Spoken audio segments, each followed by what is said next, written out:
இயேசுவில் அன்புக்குரியவர்களே, இன்றைய நற்செய்தியில் இயேசு அல்பேயுவின் மகன் லேவி சுங்கச்சாவடியில் அமர்ந்திருந்ததை கண்டதும் அவரிடம், என்னை பின்பற்றி வா என்றார். அவரும் எழுந்து இயேசுவை பின்பற்றிச் சென்றார்.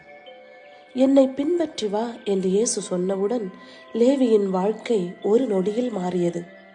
விவாதமோ தயக்கமோ இல்லாமல் லேவி வரி வசூலிக்கும் தனது வேலையை விட்டுவிட்டு இயேசுவின் சீடராக ஒரு புதிய வாழ்க்கையை தொடங்குகின்றார்.